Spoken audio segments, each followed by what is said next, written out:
Jack Miller came to Silver Falls looking for silence, not trouble. A former U.S. Marine, he kept to the snow and the shadows, until his loyal canine sensed something wrong behind a hospital at the edge of town. What Jack thought was an accident turned out to be a warning meant to kill, and an FBI agent chasing a buried case became the target of forces far larger than a small town. As secrets surfaced, fake medical devices, broken veterans, and a system willing to burn anyone who spoke, Jack would be forced back into a fight he never wanted, guided only by loyalty, faith, and a dog who refused to let him fall.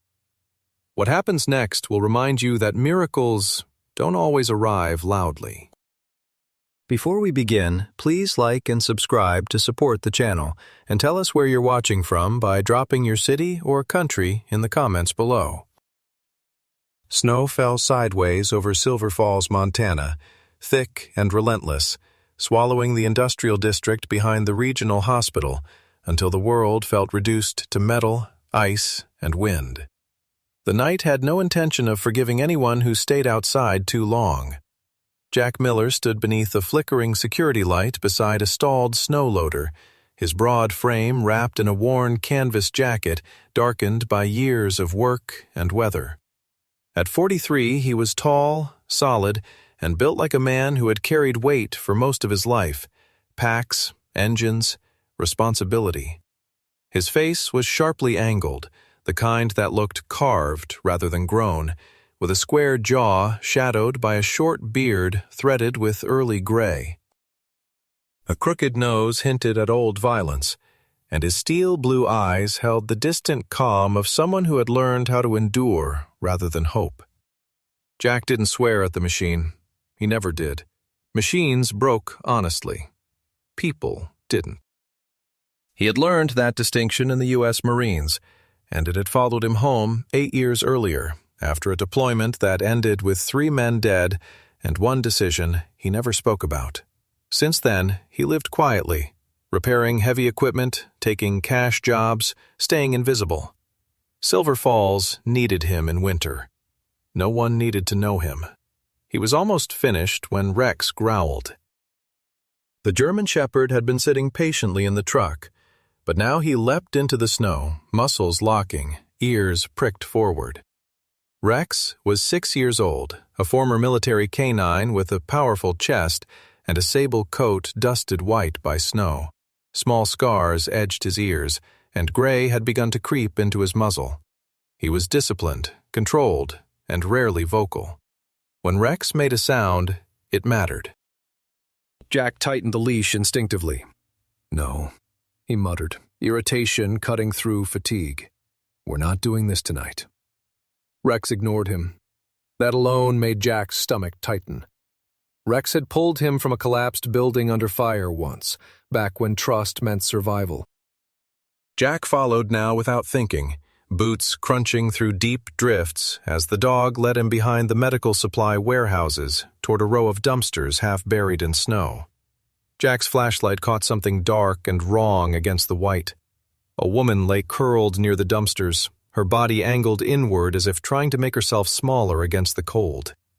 20 yards away, a sedan sat nose first in a snowbank. The driver's side window was shattered.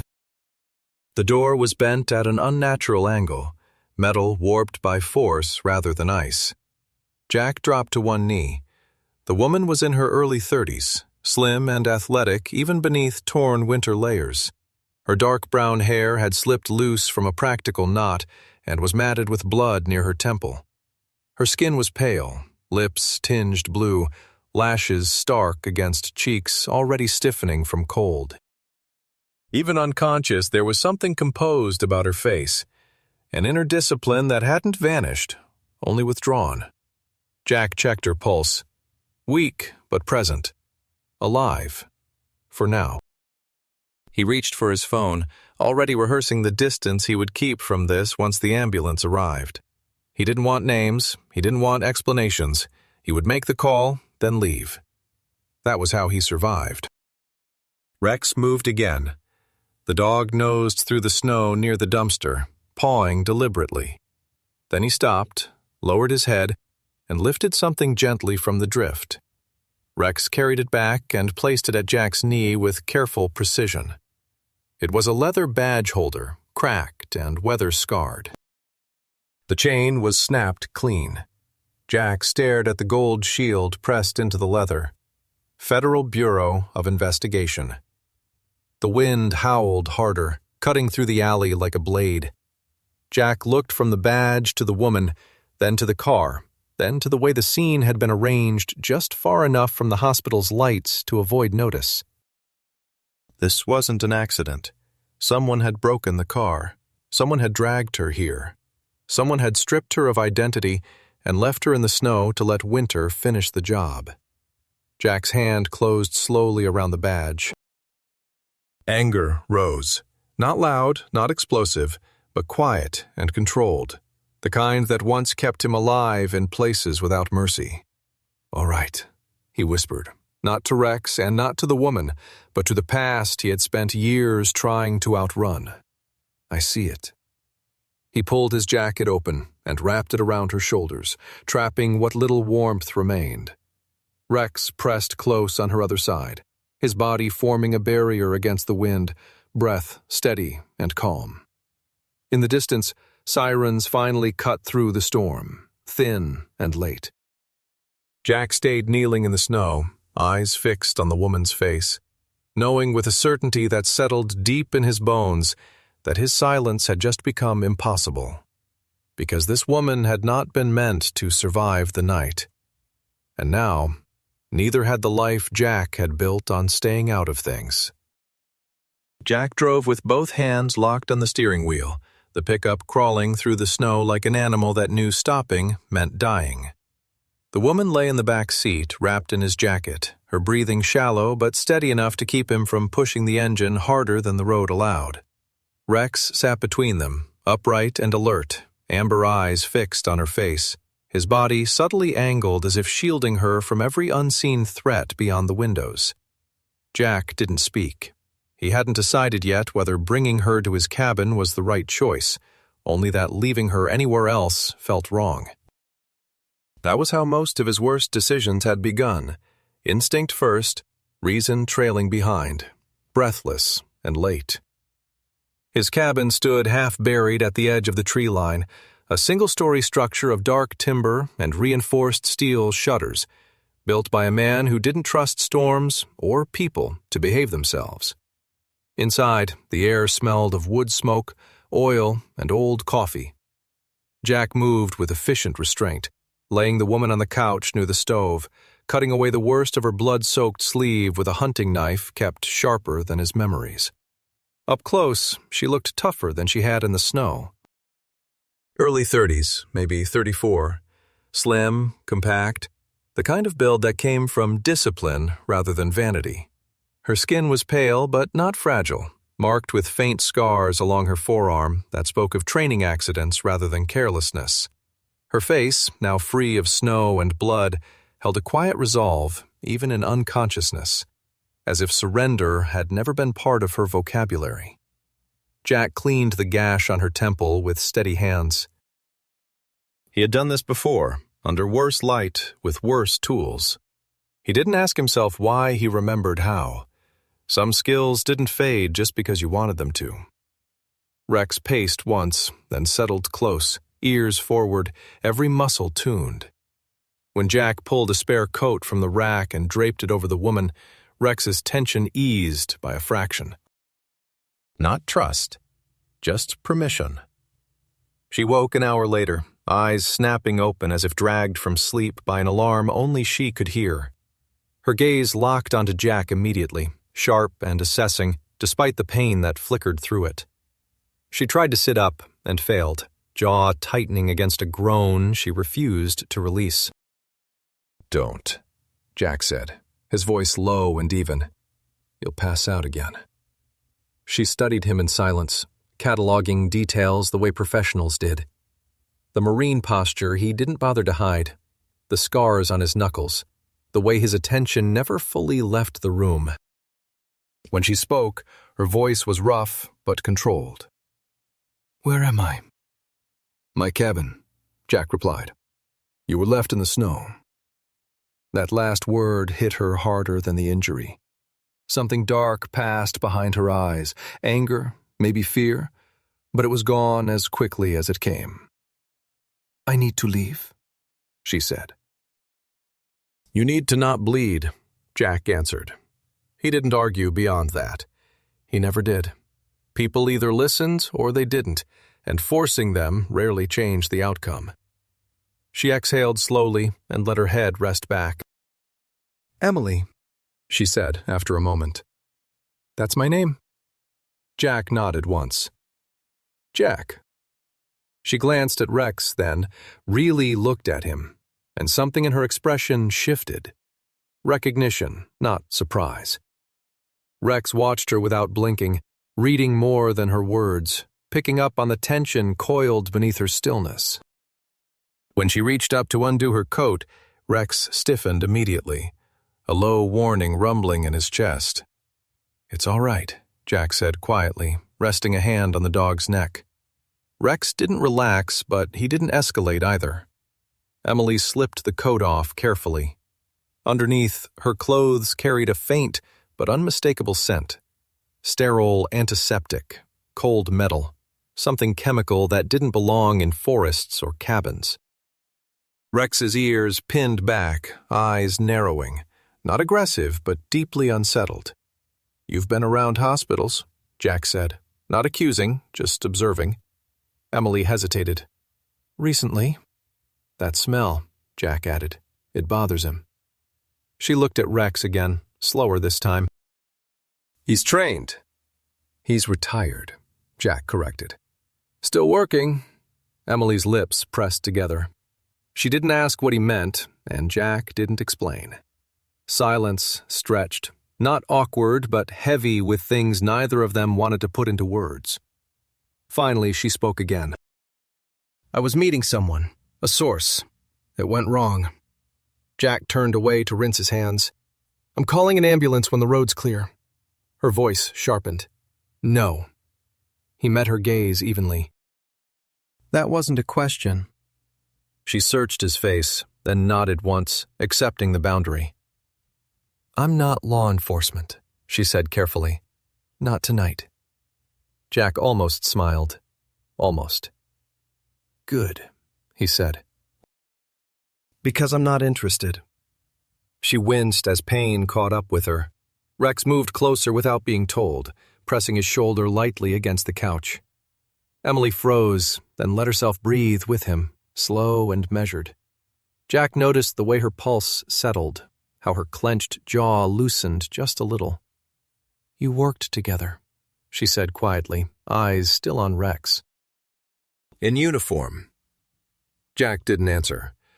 He didn't need to. The truth sat between them like a third presence, patient and waiting. Emily closed her eyes briefly, then opened them with something like clarity. The case I'm on, she said, choosing her words with care, involves injured service members. Men who didn't come home whole. That did it. Jack felt something inside him shift, not break, but realign, like a piece that had been out of place for too long.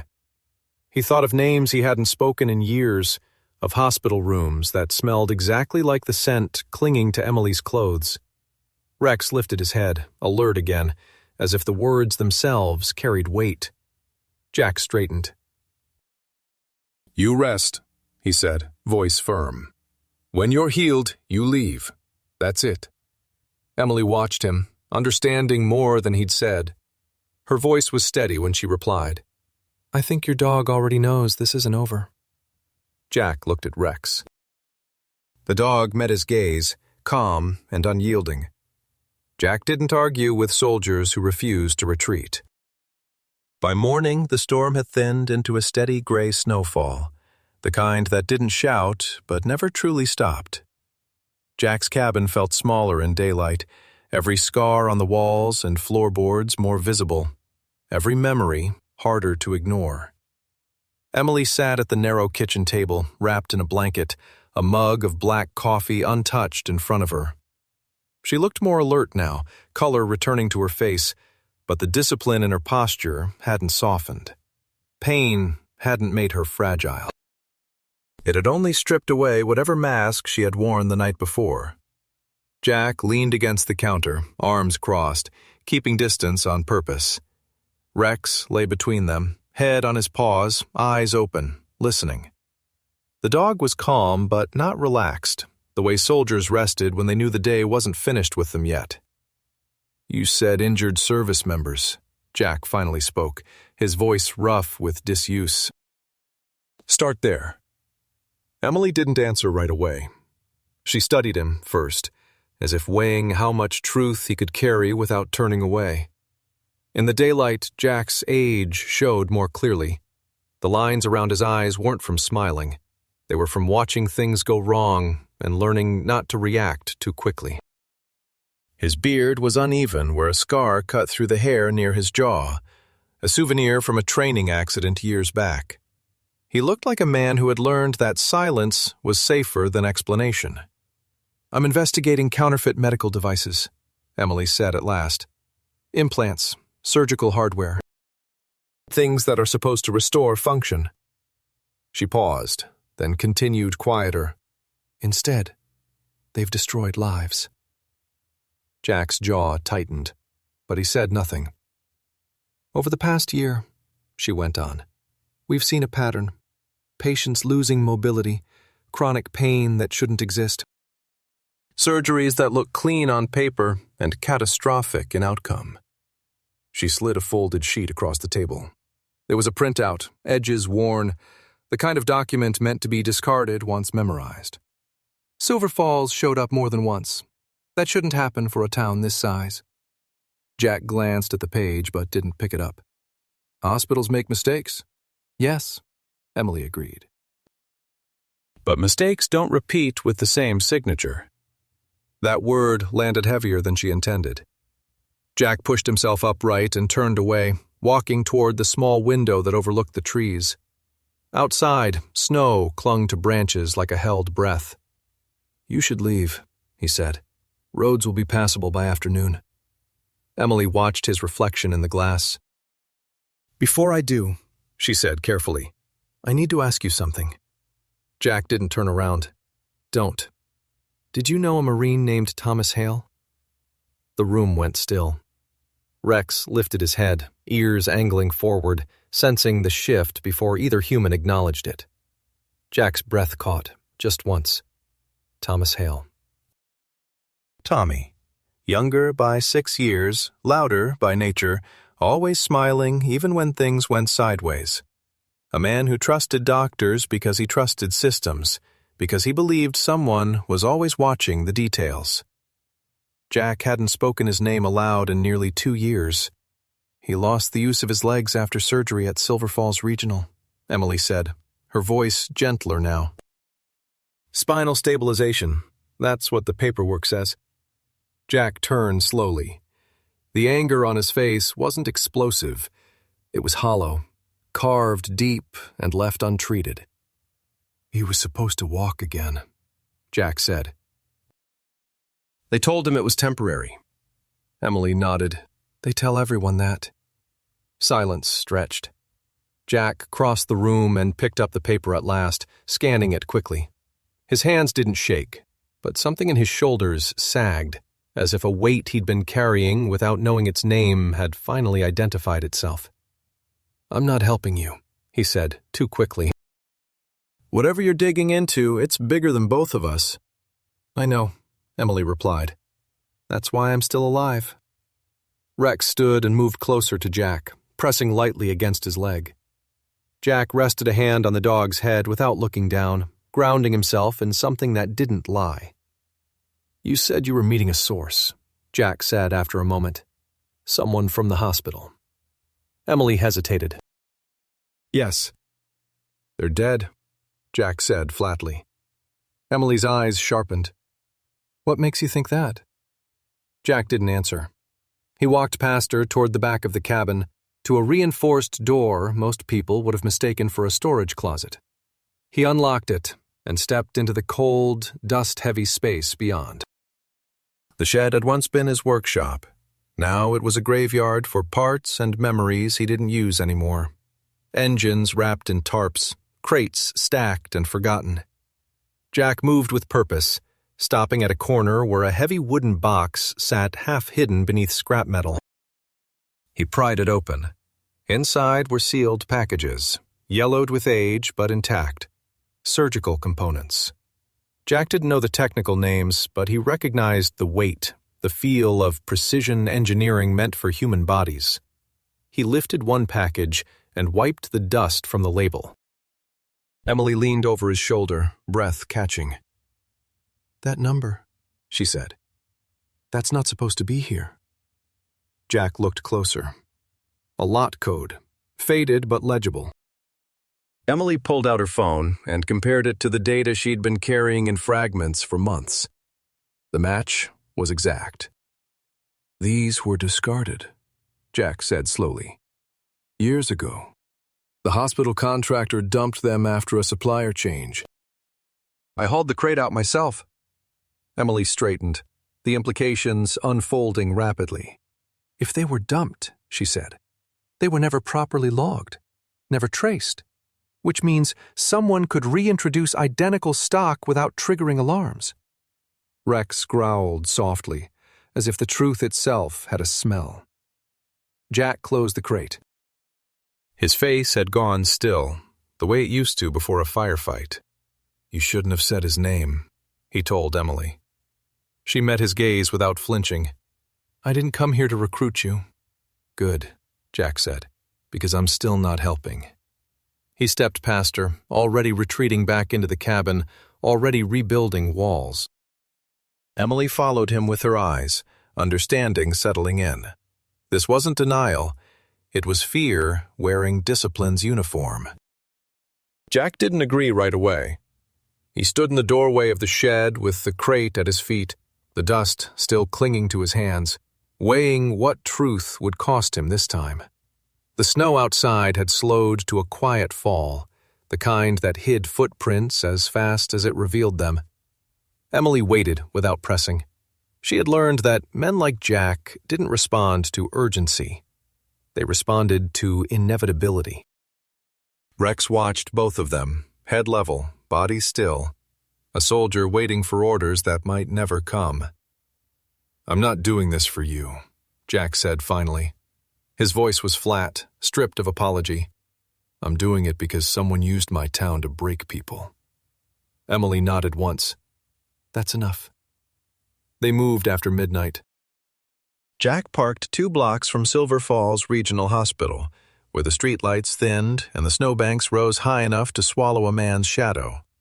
The hospital loomed ahead, brick and glass glowing warm against the cold, a promise it had learned to keep only on the surface. Jack knew the building better than most. Years earlier, before he learned to refuse contracts, he had repaired generators and loading doors here, memorizing blind corners and forgotten corridors, because that was how he stayed efficient. Now he led Emily along the service side, past a delivery ramp half choked with ice, to a narrow metal door hidden behind stacked pallets. Inside, the air changed. The warmth faded, replaced by the sterile chill of unused space. This wing had been decommissioned before full digitization, its records boxed and shelved, when administrators decided old paper wasn't worth the effort. Fluorescent lights hummed weakly overhead, flickering like tired eyes. Emily pulled on gloves, her movements precise, the pain in her shoulder masked by discipline. She looked different here, less like a survivor, more like a professional reclaiming her footing. Rex stopped short at the end of the corridor. His nose lifted, ears angling toward a reinforced door Jack hadn't seen used in years. The dog's hackles rose, not in aggression but alert recognition. Jack felt it too, a pressure in the chest that told him something had been sealed away on purpose. "That door wasn't here," Jack murmured. "It was," Emily said quietly, "just not on the plans." Jack forced the lock with practiced restraint. Inside, rows of filing cabinets stood like sentries, each drawer labeled in neat handwriting that had been altered, corrected, overwritten. The smell was wrong. Paper, ink, and something metallic beneath it. Rex moved along the rows, stopping at one cabinet, then another, finally sitting beside a narrow steel locker bolted to the wall. He looked back at Jack and held the gaze. Emily opened the cabinet Rex indicated. Surgical files spilled out, some retyped, others original. She scanned quickly, her breath tightening. Dates didn't align, signatures repeated too cleanly. Margin notes had been scratched out by hand and replaced with different outcomes, different complications. These weren't mistakes. They were edits. "These cases were rewritten," she whispered. Jack felt anger harden into focus. He recognized the pattern, not from hospitals, but from reports rewritten after missions went bad. Paper could be made to say anything if you knew where to apply pressure. Emily set up a compact scanner, working quickly, copying the most damning pages. The quiet shattered when a low chime echoed down the corridor. Rex's head snapped up. "Security," Jack said. "That shouldn't be on." The lights dimmed, then steadied. Somewhere above them, a relay clicked. Footsteps sounded at the far end of the hall, measured, unhurried. Not a patrol, a response. "Move," Jack ordered softly. They slipped into the intersecting hallway just as a guard rounded the corner.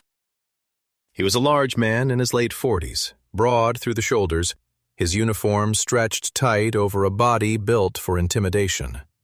A gray mustache framed his mouth, and his eyes carried the weary authority of someone who believed rules were more important than reasons. He raised his weapon, startled but trained. Rex stepped forward before either human could react. He didn't lunge. He planted himself squarely in the corridor, teeth bared just enough to communicate certainty.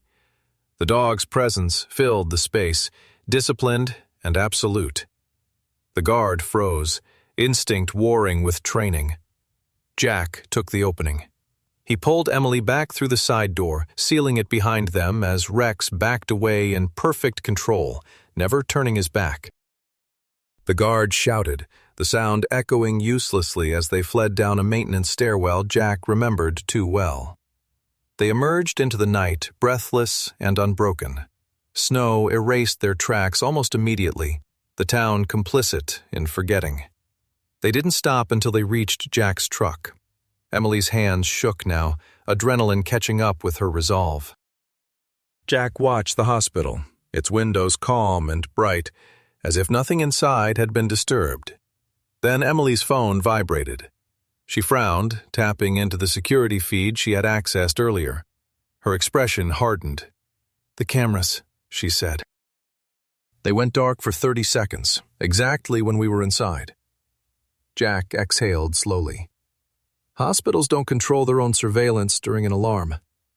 Emily nodded. "The feeds route through the town's central system." They stood in silence, the implications settling between them like falling snow. No one had come after them. No one had asked questions.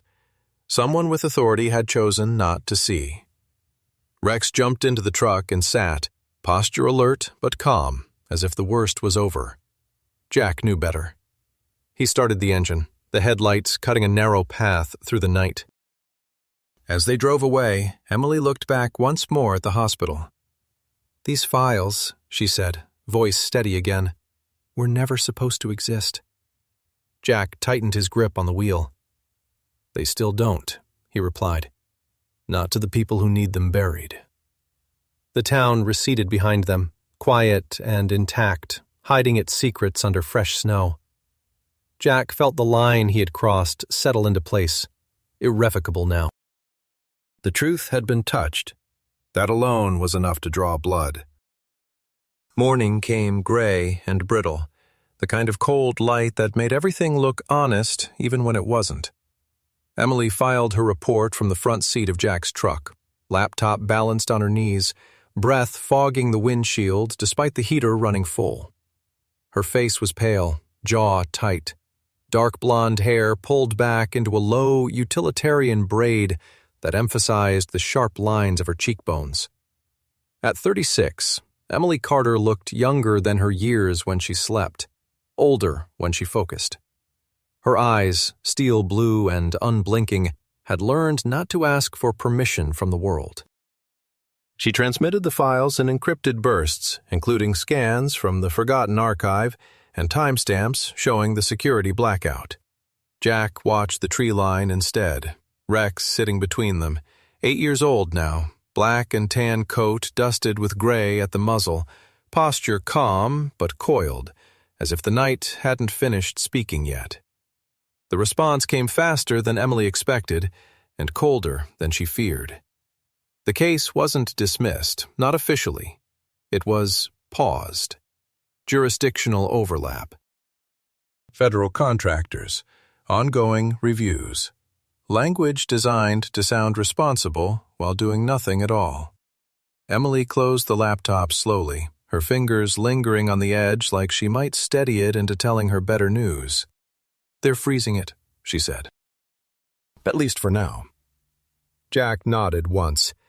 He had seen this move before, back when reports went up the chain and came back sanitized. "Means we hit something expensive." Emily didn't smile. "Means the town can't afford the truth." They parted before dawn. Emily headed to a motel on the highway, a place that smelled of bleach and burned coffee, while Jack drove back toward the hills. The snow thinned as he climbed, wind scouring the road clean in places, piling drifts in others. Rex rode alert, head angled toward the side windows, reading the dark like a language Jack had almost forgotten. The cabin came into view as a silhouette first, then as a wound. Smoke curled from the roofline, thin and lazy, wrong against the cold sky. Jack stopped short. He didn't run. He walked, every step measured, hand brushing the handle of the old axe by the door even as his chest tightened. The fire had burned fast and shallow, more warning than destruction. The porch railing was blackened, one window shattered inward, soot smeared like a signature across the siding. Inside, the damage was contained to the front room. Someone had poured accelerant and lit it, then left. No theft, no message written, just heat and timing. Rex moved through the space first, nose low, tail steady, cataloging the intrusion. Jack followed, taking inventory of what was gone and what wasn't. The crate from the shed was still there. So were the tools. This wasn't about stealing. It was about reminding him that silence was cheaper than courage. By noon, the sheriff's deputy arrived, a young man named Tyler Boone, with a soft jaw and earnest eyes that hadn't yet learned how to lie convincingly. He took notes, asked careful questions, avoided Jack's gaze when the answers pointed away from accident. Jack didn't push him. He knew the limits of men who still believed the system would protect them if they stayed polite. Emily arrived an hour later, hair loose now, cheeks flushed from the cold, fury banked behind control. She stood on the porch, taking in the scorch marks, the way the fire had been placed to be seen from the road. "This is a message," she said. Jack leaned against the truck. "I received it." They were still there when the sedan pulled up, tires crunching slow over ice. The man who stepped out looked wrong for the mountain, too clean, too precise. Dr. Nolan Price was in his early 50s, tall and spare, with silver hair cut close at the sides and a surgeon's hands that never quite relaxed. His face held the careful neutrality of someone trained to deliver bad news without flinching. He wore a wool coat over scrubs, collar turned up against the cold, and his eyes flicked first to Emily's badge, then to Rex, then to the burned cabin. Something in him sagged, just a fraction. "I was told I could find you here," Price said, voice low, carrying the faint rasp of sleepless nights. Emily studied him. "You shouldn't be." "I know," he replied. "That's why I am." They moved inside what remained of the cabin's warmth, sitting around the scarred kitchen table. Rex lay down near Jack's boots, watchful. Price removed his gloves, fingers trembling despite his effort to still them. He took a breath that seemed to scrape on the way in. "I'm not here to defend the hospital," he said. "And I'm not here to bargain." Emily waited. Jack said nothing.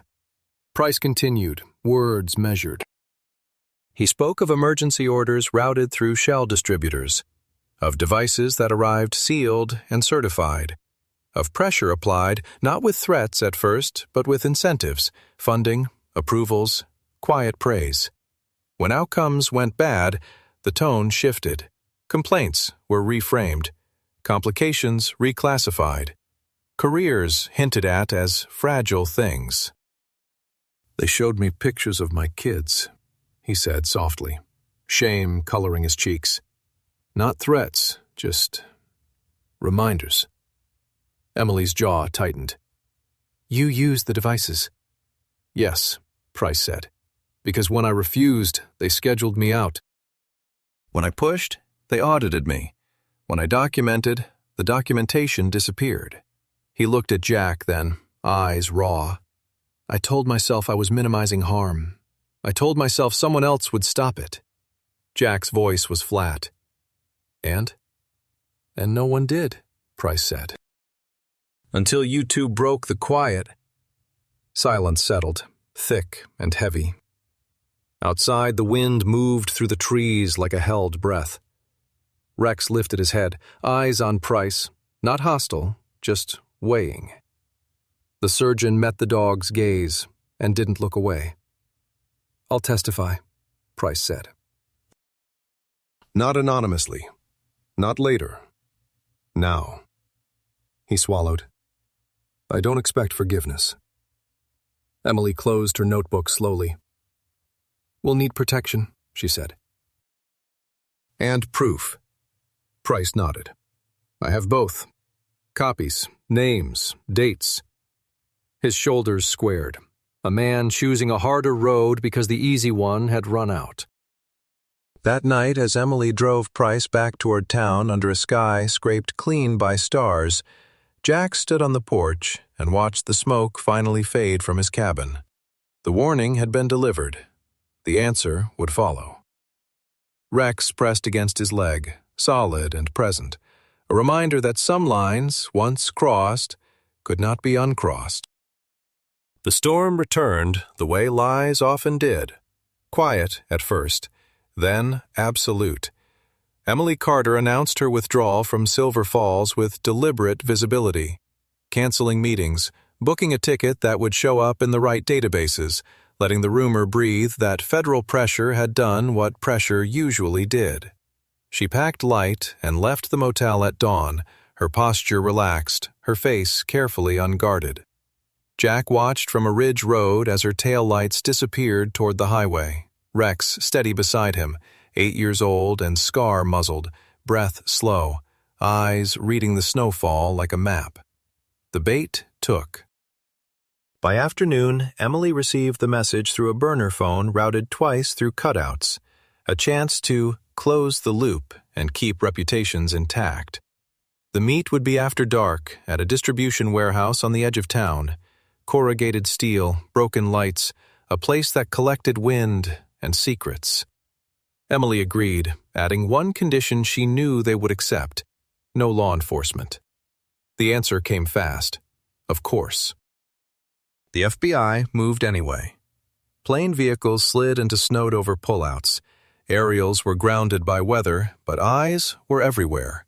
Quiet, patient, professional. Jack wasn't on the radio. He and Rex took the high ground, a stand of firs overlooking the warehouse yard, wind pushing needles into their coats. Jack's shoulders still ached from old injuries, a dull reminder of choices that never stayed in the past. He set his jaw and waited. Emily arrived first, stepping out into the storm with her hands visible, coat collar up, hair tucked beneath a knit cap that shadowed her eyes. She looked alone. She wasn't. Inside the warehouse, a man waited who wasn't on any of their lists. He was tall and broad in a soft way, early 40s, with a neatly trimmed beard and a pleasant face that didn't crease when he smiled. His name, he said, was Marcus Hale, and he spoke like someone accustomed to rooms listening. He wore a tailored winter coat that didn't belong to the outskirts, his boots clean, his gloves expensive. Calm. Confident, unafraid. They talked in practiced circles. Marcus spoke of misunderstandings and efficiencies, of supply chains stretched thin and choices made under pressure. Emily listened, nodding at the right moments, offering the relief of agreement without giving it. Snow rattled against the metal walls. Somewhere, a generator coughed. Jack felt Rex stiffen a half-second before the sound reached him. The dog's ears angled, body lowering, a warning Jack trusted more than any sensor. Then the night split open. A concussive blast punched through the warehouse's far side, steel screaming as panels buckled inward. The shockwave lifted Emily off her feet. Jack didn't think. He ran downhill through the snow, breath burning, heart hammering. He saw Emily stagger, saw Marcus disappear into smoke, saw the second charge go off, smaller, placed to collapse the entry. Jack tackled Emily as the wall came down, throwing his body over hers, the world turning white and loud, and then, mercifully, dim. When he came back, pain was everywhere, sharp and wet along his ribs, a heat spreading beneath his jacket. Snow filled his mouth. He tried to move and couldn't. Then Rex was there, teeth in fabric, a controlled pull at Jack's collar that turned into a drag. The dog ignored the fire licking at the debris, ignored the shouts and the sirens cutting in late. He pulled, stopped to regrip, pulled again, his breath harsh, one foreleg bleeding where steel had torn skin. He did not stop. Emily coughed, rolled, crawled to Jack's side. Her hands shook as she pressed down where the blood was worst, voice steady because she forced it to be. "Stay with me," she said. Not pleading, commanding. Jack met her eyes and nodded once, because that was still something he could do. The firefight never came. The trap wasn't meant to end in arrests. It was meant to erase. FBI teams surged in through the storm, weapons up, medics close behind. They found fragments, accelerant, a signature pattern. They did not find Marcus Hale. At the hospital, under harsh lights and clipped orders, Emily learned what the blast had been designed to hide. Financial trails lit up as warrants cascaded outward, unlocked by the attempt on her life. The shell companies all led back to the same place. Not a hospital, not a town, but a conglomerate with clean branding and deep pockets. A national medical supply group with federal contracts and lobbyists who knew how to pause investigations without leaving fingerprints. Jack survived surgery. He woke to Rex's head on his bed, the dog's eyes softer now, rimmed with exhaustion, tail thumping once against the rail. Emily stood nearby, coat still on, face drawn but unbroken. She told him the truth without varnish. "It wasn't the hospital," she said. "They were a valve. The pressure came from higher up." Jack closed his eyes and breathed through the pain. "Then don't let them make this small." Emily nodded. "I won't." Outside, the storm spent itself, leaving a clean silence behind. The trap had failed in the way traps sometimes did, not because they weren't cruel enough, but because loyalty refused to let go. And somewhere beyond Silver Falls, a much larger enemy realized they had been seen. Spring reached Silver Falls without ceremony, the snow retreating in thin, reluctant patches, as if the land itself was unsure whether it deserved renewal. The case broke the way dammed rivers do, first a crack, then a roar. Indictments rolled out across national news cycles, names scrolling beneath anchors who spoke carefully, as if precision could soften the impact. Executives resigned, boardrooms emptied. Consultants vanished into legal fog. The medical conglomerate that had hidden behind subsidiaries and polite emails was named, its contracts frozen, its protections stripped. Hospitals audited their shelves with trembling hands. Families learned the truth the hard way, and the truth did not bring legs back or erase pain, but it stopped the bleeding. That mattered. Jack Miller watched it all from a hospital window, his reflection pale against the glass. He had survived the blast, survived the surgery, survived the nights when pain clawed at sleep and memories did worse. He would walk again, slowly, with work, but the cabin was gone, condemned after the fire and the blast damage made it unsafe. The anonymity he had guarded for years went with it. Reporters found him anyway. Veterans found him faster. He didn't grant interviews. He listened. He learned how to sit still without hiding. Rex recovered in inches, not miles. The veterinarian, a soft-spoken woman named Sarah Whitcomb, with copper hair cut to her jaw and hands steady from a lifetime of mending frightened animals, told Jack the truth without varnish. Rex's injuries had healed, but the damage ran deeper. 8 years old, scarred and brave, the German Shepherd had given what his body could give. He would not return to field work. He would retire. Rex took the news the way he took most things, quietly, leaning into Jack's leg, eyes bright with presence rather than regret. The badge came off the harness. The loyalty did not. Emily Carter declined Washington with the same clarity she brought to a warrant. She filed her final reports, testified until her voice grew hoarse, and then stayed.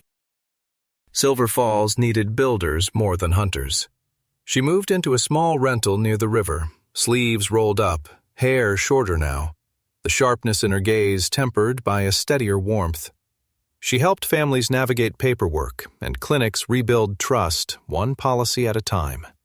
When asked why she stayed, she said only that truth was a beginning, not a destination. They met often without planning to. At the rehab center, where Jack learned how to coax strength back into damaged muscle. At the temporary clinic where Sarah worked late, Rex lying at her feet like a sentry with a gentler assignment. In the mornings by the river, where Emily walked to think, boots crunching on gravel, breath finally easy. They didn't talk much about the blast. They talked about small things, the weather, the dogs that came and went, the way the town sounded different now that secrets weren't humming beneath it.